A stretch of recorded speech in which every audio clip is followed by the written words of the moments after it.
ici, c'est typiquement 1 mètre de longueur d'onde. Au lieu de 500 nanomètres, qui est la vibration de la lumière visible, en gros. Et pour observer ça, eh bien, il faut un grand télescope. Et des fois, un télescope géant à l'échelle d'un couche.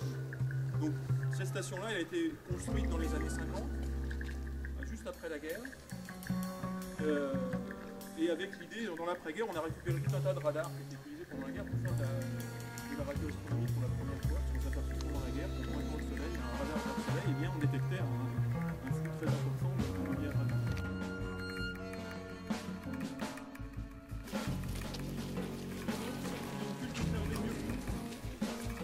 Et il sert à faire des observations pour des groupes d'étudiants.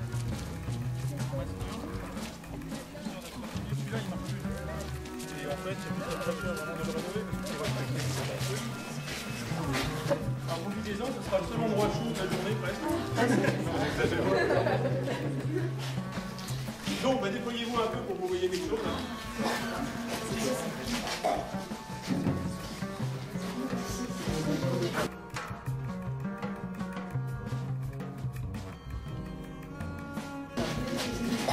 Donc apparemment, soit le détecteur de Bertrand ne marche pas très bien, soit vous avez vraiment éteint à l'école.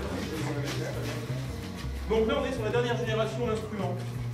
Alors on a vu l'autre tout à l'heure, on s'est parlé de cette branche butée Est-Ouest, avec une autre sud, donc c'est une quarantaine d'antennes ou un peu plus. Et ces antennes, le principe, c'est le principe de l'interféromètre. C'est-à-dire qu'on va coupler les antennes 2 à 2 et on va reconstruire de manière virtuelle une image. Et l'idée, c'est d'utiliser une propriété de lumière qui est liée à l'interférométrie, qui est que quand on veut être capable de séparer 2 objets sur le ciel, je vous ai dit c'est le diamètre de l'instrument, pas tellement sa surface, c'est le diamètre. C'est la dimension dans une dimension de l'instrument. Et donc, en fait, on peut remplacer un grand télescope, du point de vue du pouvoir séparateur, de capacité à séparer 2 objets fins dans le ciel, par 2 petits télescopes. On aura moins de pouvoir collecteur, c'est-à-dire que des objets très faibles, on les verra moins bien qu'un grand collecteur, mais par contre, on aura exactement la même résolution sur le ciel. Donc c'est le principe de l'interféromètre. Donc là, on a notre antenne, une quarantaine d'antennes comme ça, et on va coupler toutes les antennes 2 à 2. Et avec ça, par le calcul, on va reconstruire une image du soleil que vous verrez tout à l'heure.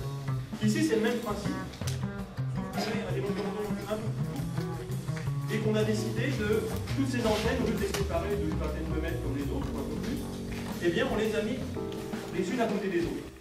Donc ça, c'est vraiment la nouvelle génération. L'idée, c'est que, donc ça, c'est un démonstrateur, hein, c'est quelque chose qu'on peut observer, c'est un peu petit pour vraiment faire de l'astrophysique. Il y a quelques objets qu'on peut observer, on peut observer quelques pulsars, on voit passer la Voie lactée, on peut observer le Soleil, par exemple, le centre de la Voie lactée. Et ça ne sert pas vraiment à faire de l'astrophysique.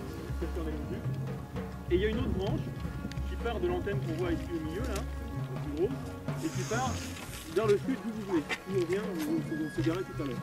Donc il y a une autre branche bouchée, la branche principale.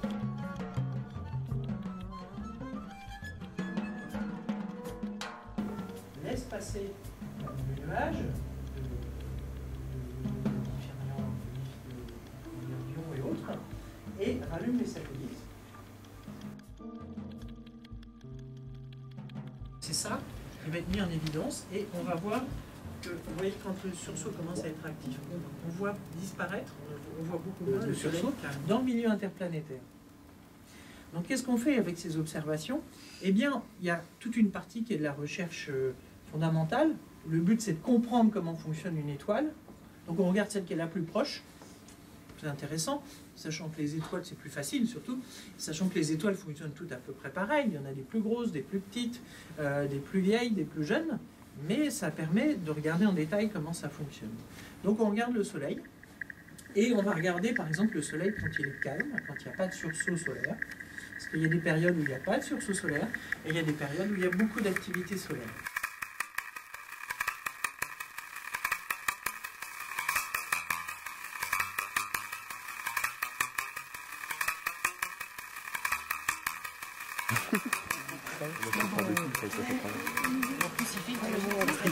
Attention, attention.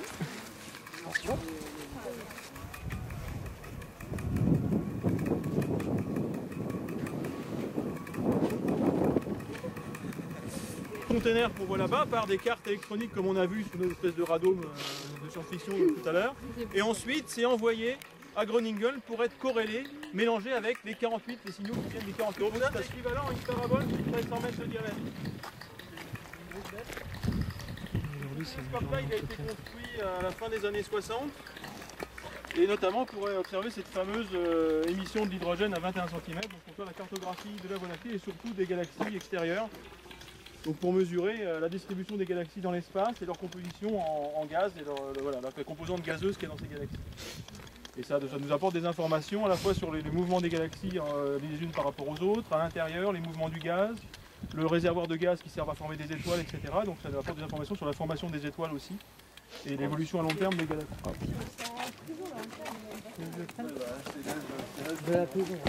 Merci.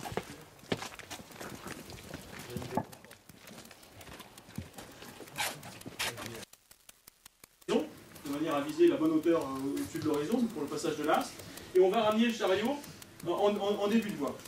Et pendant que l'observation va se passer, la Terre va tourner et donc l'image de l'objet, après réflexion sur les deux miroirs, va se déplacer de ce qu'on appelle la sphère focale de l'instrument, le long de la voie, au-dessus de la voie ferrée qui est là. Donc le chariot va bouger au cours pendant 1 heure pour suivre l'image et pouvoir intégrer, accumuler le signal pendant 1 heure. On peut offrir 7000 heures de télescope par an. Eh bien, faites des propositions. Il y a des propositions qui viennent du monde entier. Il y a un comité d'experts qui va les juger, qui va les classer, qui va dire non, ça c'est nul, ou c'est déjà fait, ou bien ce télescope-là, il n'est pas vraiment fait pour faire ça. Et puis d'autres demandes de d'autres chercheurs, d'autres astronomes, où on va dire ah, ça c'est vraiment parfaitement adapté à cet instrument. C'est un programme qui est important en ce moment, et on attend des résultats importants, donc on va vous donner du temps. Et donc ensuite, on donne un pourcentage de temps, des heures de télescope, tous les 6 mois, à un certain nombre de groupes internationaux. Et ensuite, il va falloir faire rentrer ces demandes de temps dans le programme. Et ça donne ça. Ça donne ça, donc c'est une espèce de patchwork, où là on a une journée, c'est-à-dire qu'on a 24 heures ici. Et là, c'est les jours du mois, donc ça c'est le programme a priori du mois de mars, hein, si c'est le bon truc que j'ai fait, c'est ça. Et on voit que c'est structuré plus ou moins verticalement, puisque un objet donné, on le revoit 24 heures après, au méridien, le temps.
Regarde.